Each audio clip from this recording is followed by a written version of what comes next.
Hello everyone, and we are here today to interview our speaker of this month Max Weber Lecture, Catherine De Vries. I'm here today with my colleague Ipek Çineli. I work on the Stability and Growth Pact, and this year at the Max Weber Fellowship, I'm working on pandemic responses in the EU and gender in EU economic governance. And I'm a Max Weber postdoctoral fellow here at EUI. I have a PhD in political science, and my current research is on understanding variations in state capacity and different statehoods all across the world. Our speaker is Dean of International Affairs and Professor of Political Science at Bocconi University. And she's also the research associate at the Nundena Center for Research on Social Dynamics and Public Policy, the CLEAN Unit for Economic Analysis of Crime, and the Buffy Califin Research Center, and the Bocconi COVID Crisis Lab. She has worked broadly in the areas of political behavior, political economy, and EU politics. She has published several books, while her first has been on Euroscepticism and the future of European integration, which she has published with Oxford University Press in 2018, receiving the European Union Studies Association Best Book in New Studies Award in 2019, being listed as well as a top 5 book on Europe's future in the Financial Times. She is a member of the European Integration Committee of the Dutch Advisory Council on Foreign Affairs, the Board of Trustees of RT Schools of Governance in Berlin, and she sits on the editorial board of several journals, Acta Politica, Comparative Political Studies, European Union Politics, and the Journal of Politics and Political Science Research and Methods. With that, I hand over to Ipek for the first question. Thank you, Matilde, and welcome, Catherine. Thank you. I want to start with tonight's Max Weber lecture topic, public service deprivation and far-right support. So could you talk more about, or could you talk about, as a quick preview of your tonight's lecture, your latest research to explain the link between a state's failure in provide public services and increasing support for far-right populists? Yeah, so the work on populist parties or far-right parties, so far-right parties I actually prefer than populist radical right, so far-right usually includes parties that are explicitly anti-democratic or parties that are anti the liberal part of democracy, i.e. anti-minority rights or gender rights. The rise of those parties, I think, has often been explained through the lens or the prism of grievances. So these grievances might stem from austerity, they might stem from migration, they might stem from, let's say, more material and more communal aspects. But what we've forgotten a little bit, I think, in this literature is that people's interactions with the state, so let's say political grievances, might actually play a big role in the rise of the far right, and that's what I will talk about this evening, and it's part of my European Research Council project about trying to understand when the state, let's say, retrenches, and I'm looking at the local level, so what I mean is really local public services, so from garbage collection to hospitals to schools, to a lot of elements that we call public services. If the state retrenches from these areas, either through austerity measures or either by reducing quality or reducing access to those services, that fuels the far right, because it fuels grievances that people have about, well, my tax base is kind of the same, but the return that I get for that is much less. So there might be material reasons why people kind of link this public service deprivation, i.e. reduced access to public services at the local level, to support for the far right. But it might also, what I show is that it also triggers concerns about competition over access to those public services with, for example, migrants. So it also raises these other kind of more communal grievances that I talked about before. So by focusing more on political grievances, you also understand the kind of channels that have already been developed in this literature and see how public services also play a role in explaining how more communal or let's say more cultural concerns and more economic concerns relate to the rise of the far right. So that's the kind of work that I'm working on within this project, and it's a couple of pieces of evidence I will present this evening. Looking forward to it. Thank you. Thank you. So in the beginning of your answer, you mentioned very briefly, but my second question is about this issue of populist parties and far-right, left-wing parties. So in your second book, Political Entrepreneurs, the Rise of Challenger Parties in Europe, you talk about the disruption of the existing order. And could you talk about the similarities and the differences between populist parties and challenger parties? Exactly. So I should also give a shout out to my co-author, Sarah Holboldt, because this is a work that I've done together with her. She's at the London School of Economics. But basically, we are very interested in political change. So what I will start also to talk with today is that this is, again, the rise of the far right is one element of change that we've seen politically over the last years. It is also the far left, as you also mentioned, might be single issue parties that have developed, and that has sparked up a lot of research. And that research is often focused on populism, and populism is often defined in the kind of classical Gosmude, a fellow Dutch person, political scientist tradition, anti-elites, kind of anti, as I say, in-group, out-group thinking, anti-immigrant or anti certain others, and also with a kind of appeal that is anti-establishment, right? So a lot of different elements that feature into populist parties. But that's different from how Sarah and I developed the idea of challenger parties. So challenger parties basically is a much larger group of parties who have not yet had government responsibility, and their interest is to disrupt the political order by turning against those parties that are in government, by raising new issues that are very difficult to deal with for the existing parties. So think about immigration, the EU, the environment. I mean, you can see in a whole list of issues. Could even be gender-related issues that, if you think about the feminist parties in Scandinavia, that are very difficult for government parties to deal with, and therefore they become quite successful as kind of chipping away at the support of government parties. But they don't only provide policy innovations, they also provide rhetorical innovation, and that has some overlap also with populism, in the sense that what we argue is that challenger parties are not necessarily populist in all the three criteria, but what they do have is an explicit anti-establishment rhetoric, because the anti-establishment rhetoric allows them to kind of brand the government parties, if these parties want to kind of co-opt or copy the policy innovation, also become anti-immigrants, become pro-environment or anti or pro-EU, that they will say, well, those are not the real issues that they care about. They are actually kind of out of touch. They're copycats of our innovation. So what it actually allows challenger parties to become more successful by both doing a policy innovation and a rhetorical innovation. But so there are some challenger parties that are populist, but not all challenger parties are populist. Makes sense. Thank you. I will go on with the third question before moving on to Matilde's part.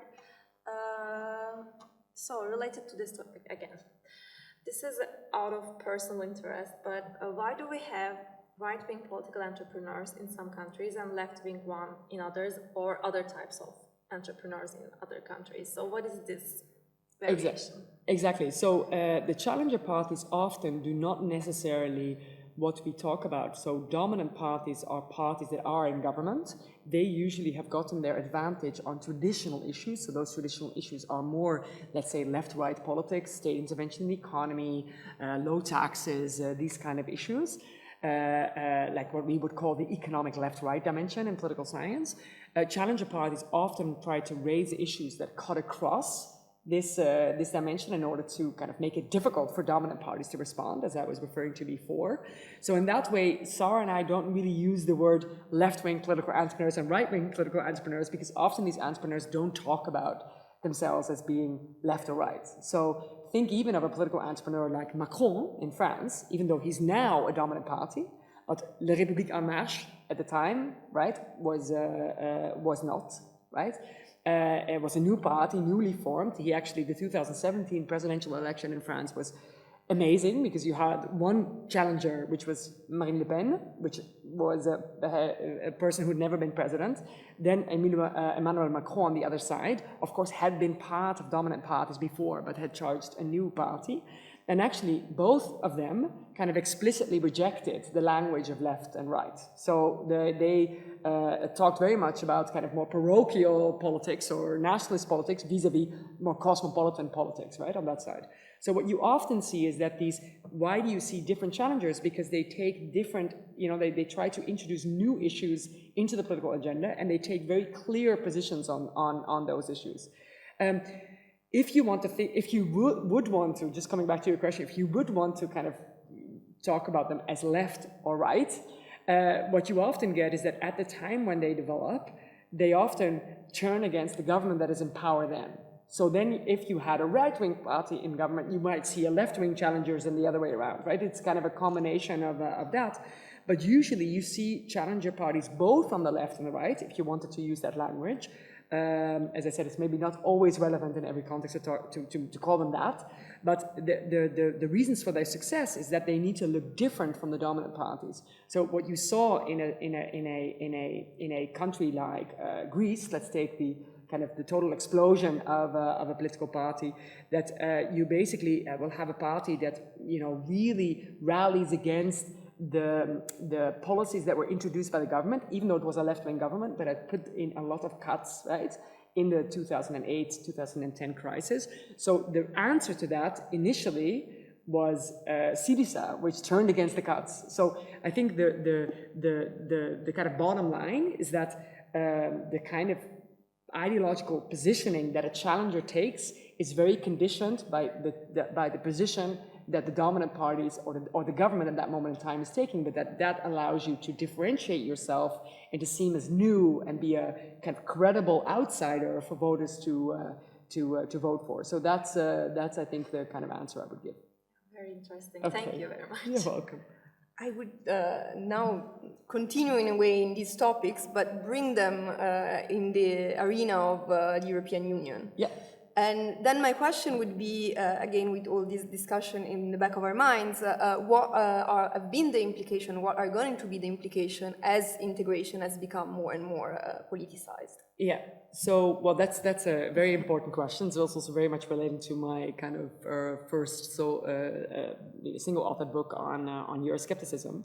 So in that way, the challenges that the EU faces, especially now, if we think about it post-Ukraine war, the environment, still fiscal integration, stabilization of the euro, democratic backsliding in certain member states, it faces a lot of challenges. And the actual politicization of Europe, so the fact that now it's become part and partial because of challenger parties in domestic politics, it's both on the Eurosceptic side, to be honest, and on the pro-EU side, right? Think about the example of Macron, think about Volt in Dutch politics, which is a very pro-EU party.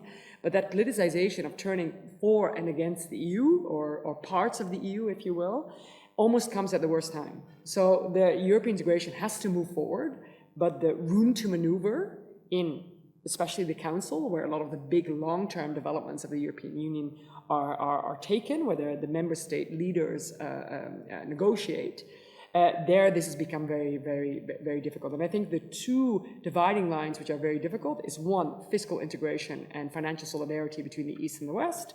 And the secondly is how to deal with democratic backsliding, which is often East-West, but to be fair, it is basically an Eastern, very condensed problem to two particular member states, especially Hungary, but also increasingly Poland. And these two issues make it very difficult to get agreements. Well, we saw that, for example, on the aid package, the new aid package for Ukraine, which was for a long time vetoed by the Hungarian government.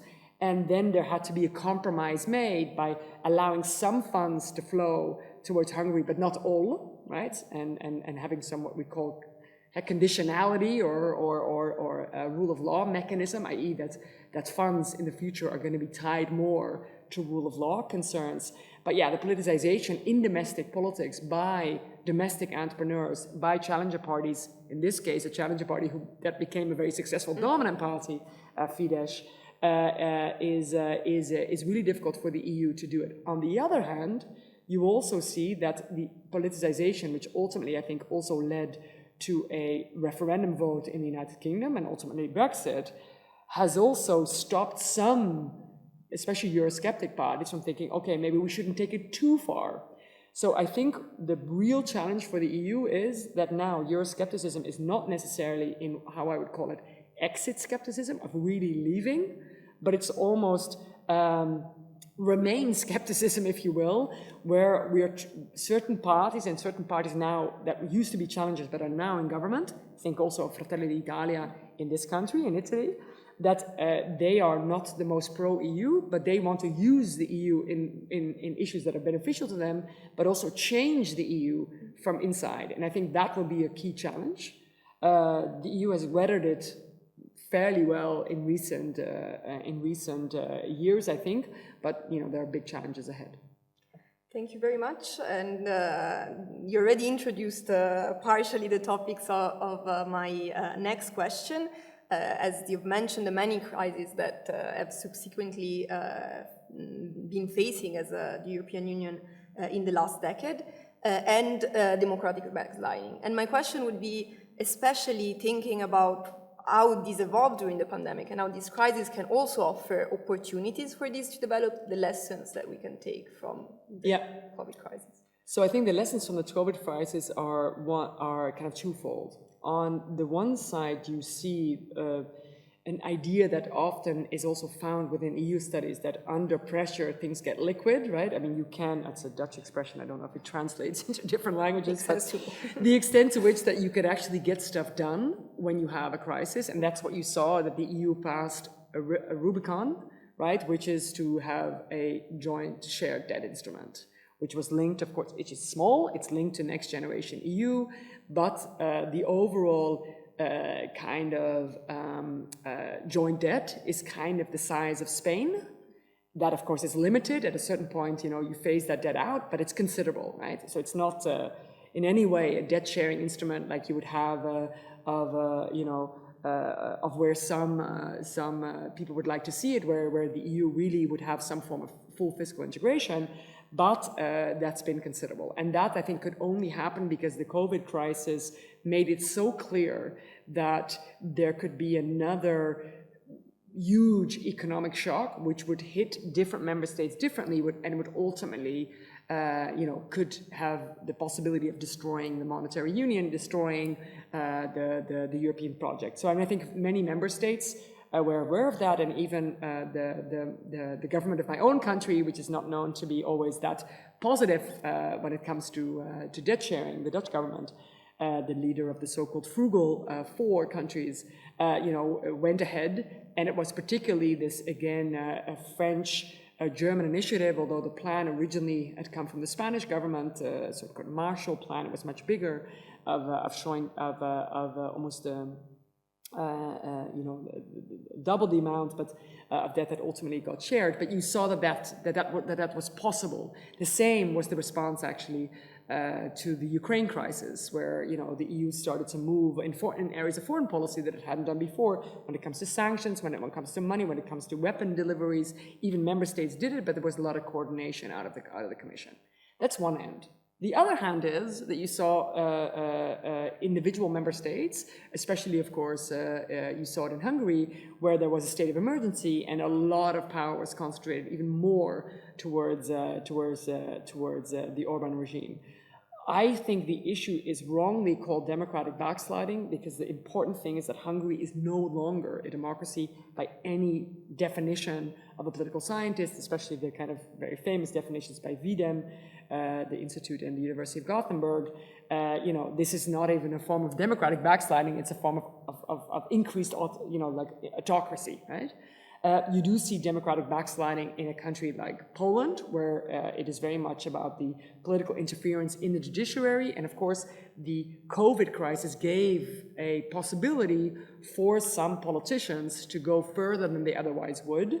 And also because, incumbencies of my own research shows that some incumbents got a kind of a push in the COVID crisis, that people were willing to accept certain infringement on their freedoms. They could have, of course, medical reasons, but they are, could be problematic from a democratic point of view, that was, there was a window of opportunity. Many member states, of course, didn't use that, but in certain member states we did say it. I think the issue of autocracies within the European Union, and specifically the, let's say, what professor of EU law and EU politics, Dan Kellerman, has called the authoritarian trap, that basically money gets spent and is used by the regime in Orban to facilitate and to actually allow its stronghold on power within Hungary, is the biggest issue that the EU is facing today. I do think that even though some specialists might be more pessimistic, I do think the European Commission is trying, and it's trying to do that over the conditionality and the rule of law mechanism, which has also, of course, been supported by the European Court, or by the Court of the European Union. But this will be a real challenge moving forward, and ultimately the EU cannot do. Ultimately the change will also have to come from inside Hungary, but it's very difficult, if the country no longer functions like a free system. You have media control, you have economic control, you have, a lot of stronghold by the Orban regime, and then the situation of what will happen with Poland, I think, is the next thing to look at. To be fair, one should also not be entirely oblivious to the fact that we have a far-right government in Italy, and the extent to which it's not clear, but this government might also infringe on aspects of rule of law. Then the other last thing I think that makes it also a challenge is that the EU itself, and especially the agencies of the EU, have also sometimes operate in a murky space when it comes to democratic legitimacy. I mean, one thing to think about would be Frontex, right? The border agency that now is getting under increased scrutiny when it comes to pushbacks, when it comes to inhumanitarian treatment of migrants, and this is also something that was kind of off the table in the COVID crisis because migration halted, right? Because we closed our borders. But as migration now opens again, this will be an issue that we will see, and because of your question before, like, not only is European integration politicized, but immigration is hugely politicized in domestic member states. I see also some issues on this front. Thank you very much. Frightening and illuminating at the same time. And my next question brings us again in the same sort of mood. We have already talked about the unprecedented solidarity that we've seen with the COVID-19 response. But at the same time, this crisis has created incredible pressure toward divergences, economic divergences within the Union. And then my question would be, how do you see these pressures interacting with the European response, developing after the crisis, especially in terms of the relationship between the European core and the European periphery? Yeah. So if you think about it, the North-South relationships, I think I wrote also a piece, or I gave a lecture, JCMS lecture in the European Studies Association conference this year, and it was just published in JCMS, in Journal of Common Market Studies. And one element that I talk about is kind of foundational narratives about the EU. And one foundational narrative about the EU is that indeed in crisis, things get done, and crisis ultimately pushes European integration forward. It's an old idea of Jean Monnet, one of the founding fathers of European integration. But what I argue there is to say that foundational narrative actually really has a blind spot, and the blind spot is that something qualitatively changes in the process, and that not every crisis puts European integration forward. And actually the North-South legacy of the Eurozone crisis popped up straight away in the COVID discussion, explicitly, to be fair, relating to the finance minister, then finance minister, current foreign minister of my country, Wopke Hoekstra, who very quickly said again, you know, like, why don't you have your public finances in order, as to, for example, the Italian government, as you know, there were still coffins coming out of Bergamo. So that was seen as, you know, a lot of that old language of the, you know, the something Kate McNamara and Matthias Matthijs called the Southern sinners and the Northern saints came back very quickly. And it's not as easy as that. So rhetorically, you see that coming back, but also in terms of policy that gets proposed, and the next discussions about how do we actually deal with debt overhangs from the COVID crisis. So many countries were already indebted before, are now greatly indebted. This is not actually only a southern problem, it's also a problem of Belgium, for example, that had actually also debt problems in the Eurozone crisis. So it's not actually that easy north-south, but of course a country like Italy has a particular debt overhang. So this is particularly worrying at this moment in time because you have inflation increasing. It's unclear if this is what is sometimes called transitory, i.e. this is have to do with the COVID crisis and the rebalancing of the economies, or is this more structural? Clearly, a part of it was transitory, as you know, the recent data sees it's coming down again, also because the central bank has increased interest rates. But some parts of it might be more structural. We're basically not in a world anymore of free money and quantitative easing, i.e. money, the European Central Bank buying up a lot of bonds in order to keep the pressure and the market forces out of speculation on especially Southern European bonds. But you know, this will be a future issue. Still, we don't know if there will be a debt crisis. That's still possible, especially also as now, as we are increasing interest rates, and that's specifically, of course, pushed by more hawkish members in the European Central Bank. So that will be, again, quite northern member states, and that's in their interest also to do that. But of course, that has huge consequences for southern economies and the debt sustainability of those economies. So there's a lot, you know, that can pop up again. And what you indeed see is that that is not the case that every crisis leads to more integration. It actually also leads to a lot of the same rhetoric to be repeated, and we're often having similar discussions. So it's not that we had a next generation EU and that's now settled, and next time we're going to do more debt sharing. No, the German finance minister, the Dutch finance minister, is a little bit more open than the previous one. Because she's of a more pro-EU party, but you know, Sigrid Kaag, but the current German finance minister Lindner of the FDP, the kind of conservative liberal party, is extremely against, you know, and he has, you know, the German debt should stay low. We shouldn't invest more. You know, what we need is another round of austerity. So you know, these issues will come up, and especially as market forces come fully into play. And the European Central Bank has to get inflation under control. And, you know, that is also something very much for macroeconomists to think about, but at least also political scientists and students of the European Union.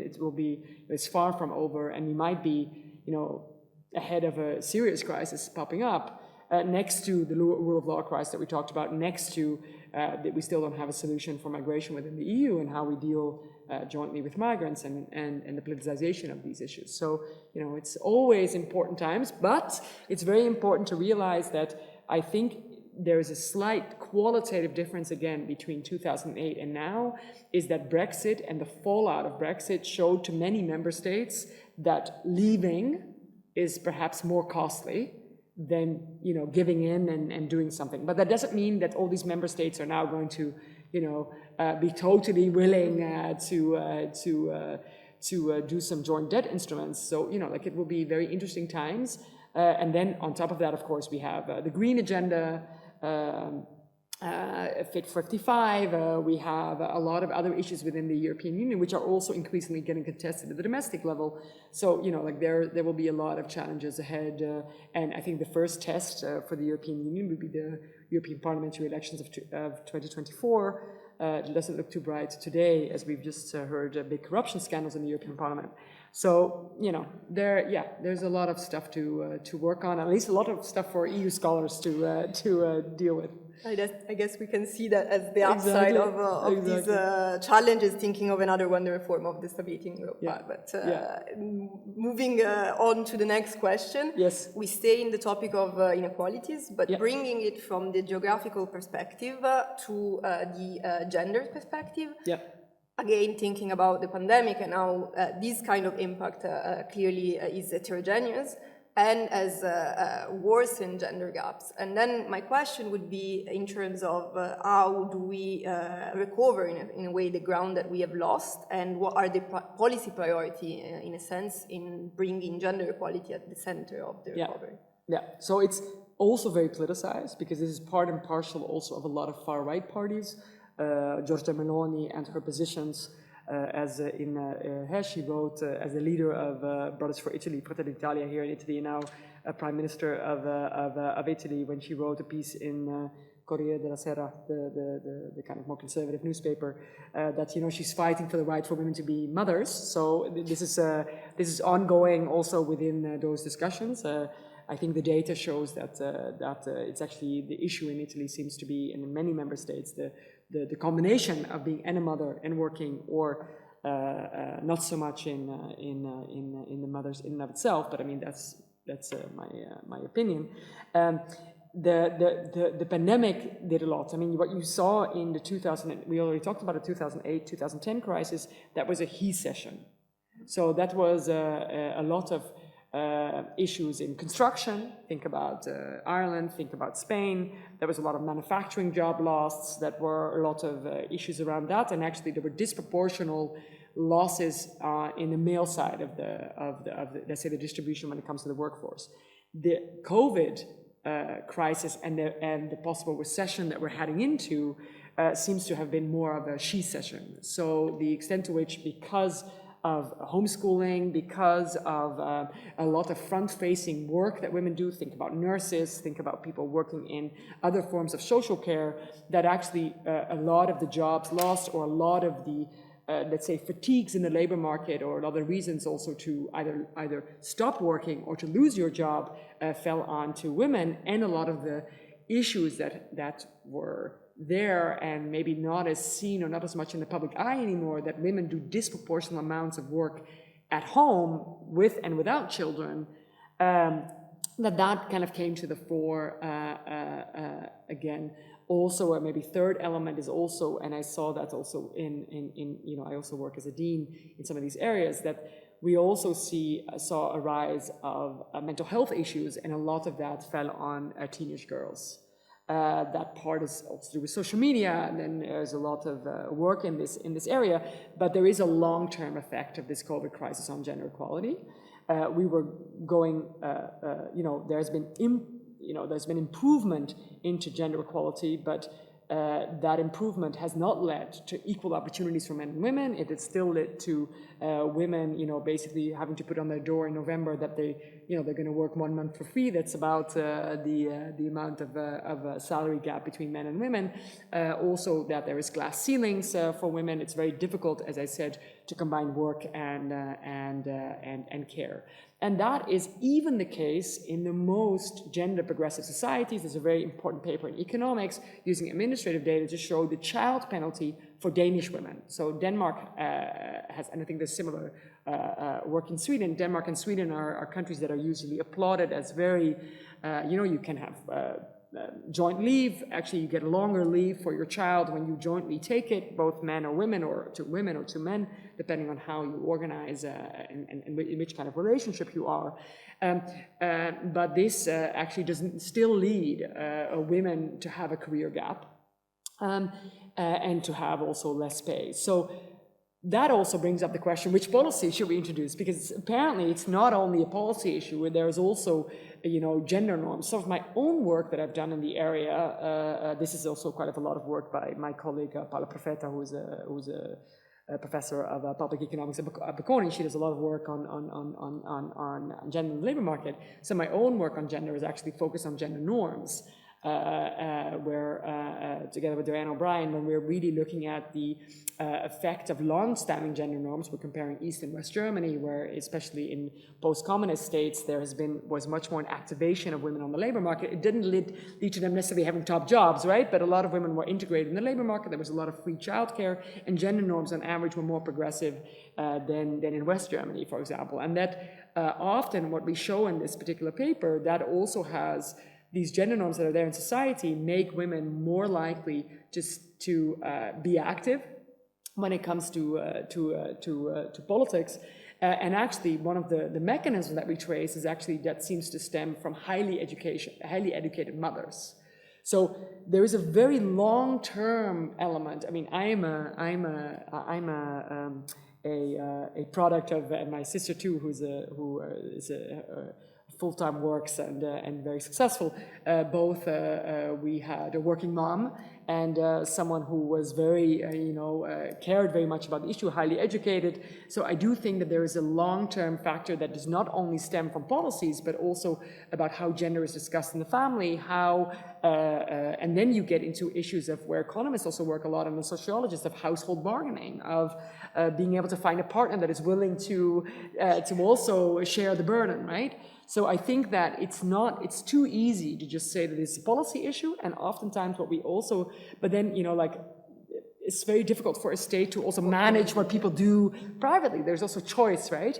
But I think the issue, what you see is that even if you allow for more flexible work in a country that I'm from originally, the Netherlands, we have a lot of flexible work that's disproportionately taken by women.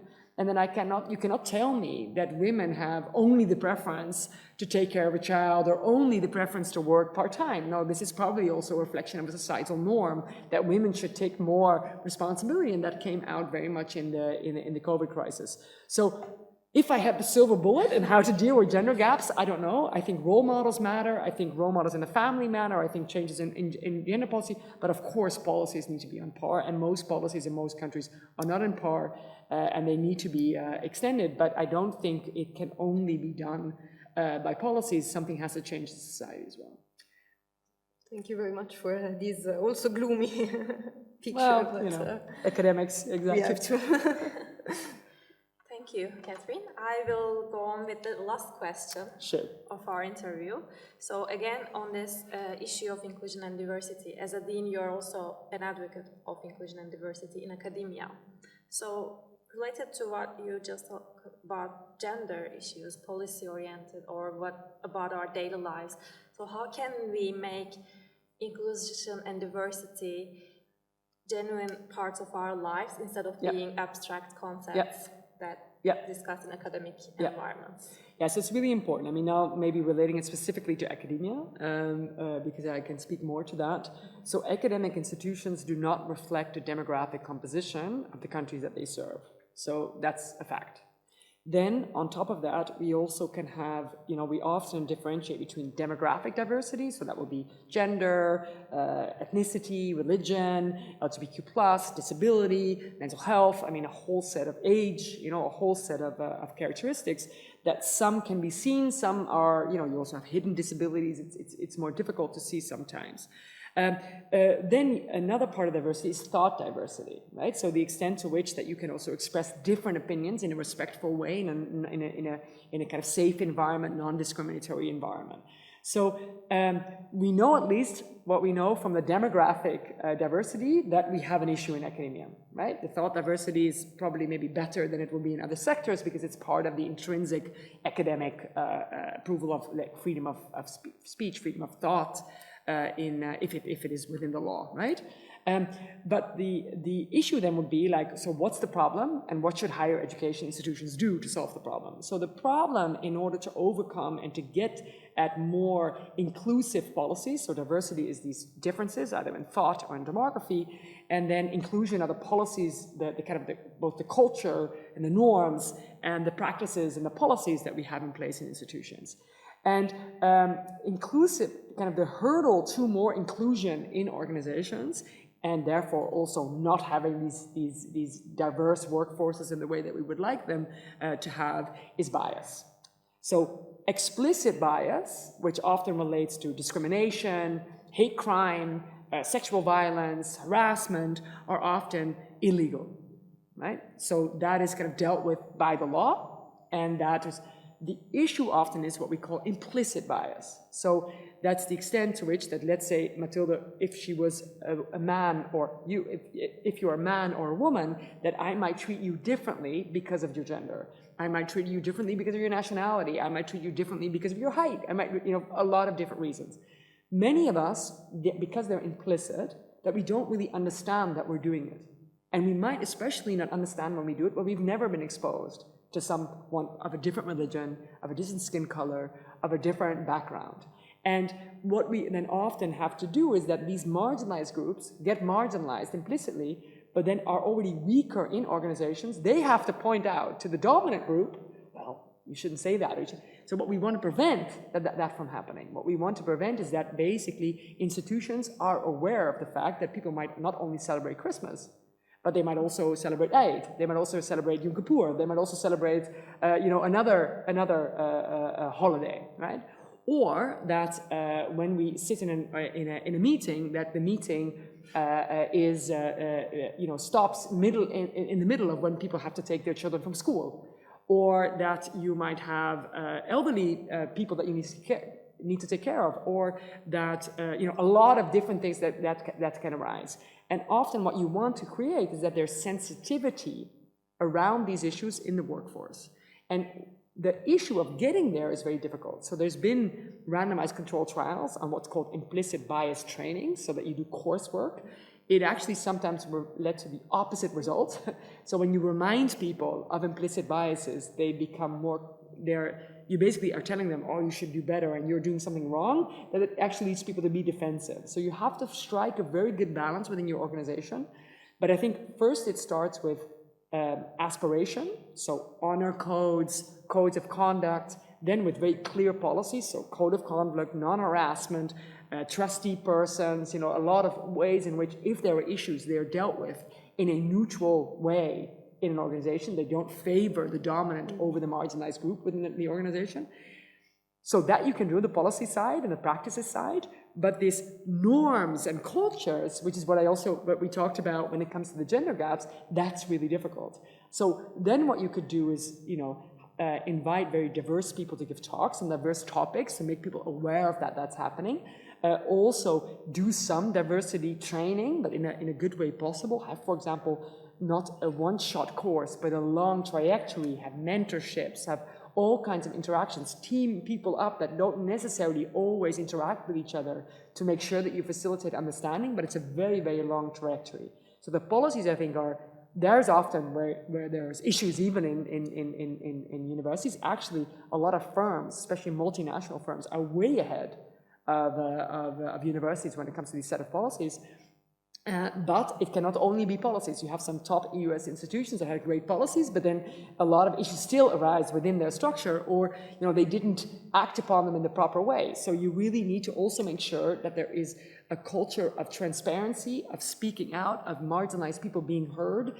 And I think with a lot of recently we saw it with the Me Too in economics. So there was a Nobel Prize winner that surrounding him were allegations of harassment. And that was clearly, there were concerns about how the professional organizations reacted, how the universities reacted, and I hope that this is an impetus for organizations to get their procedures in place, but also work on these more, norms, cultural aspects, which are very difficult to do. But I think, having more diverse people in the organization, making sure that there are more voices around the table when you are talking about different elements. Think very carefully about how you hire, having transparency in procedures, making sure that people are held accountable, putting some premium on diversity also within the organization, maybe having diversity awards when it comes, you can think of a lot of things that can signal that this institution or that this organization is really important. Like for me, it is really important now when I think about organizations or that I serve, that diversity, equity, and inclusion is a key priority. In Bocconi, there's a deanship, it's an executive priority of the organization, and I think that's crucial. Do you solve all the issues in one day? Of course not. But we're, really working on the right track, and I hope that many other institutions, do this, and some are doing that already, but that we really mainstream this in Europe. And I think, we also, it's actually an area where academic institutions can learn from some multinational companies that have moved way further ahead on this, and that's great. And I think one key element to that would be is to also have just more diversity in the kind of organizational structure of that means more professors, more students, more leaders in the organization that are sensitive to the issue. And it doesn't always need to be that a woman is representing women's issues, right? I mean, there are a lot of men, for example, that are super engaged in gender equality policies, or people who are white really care about the inclusion of non-white people in their organization. So it doesn't need to be an either or. It just needs to be, really respect for each other and respect for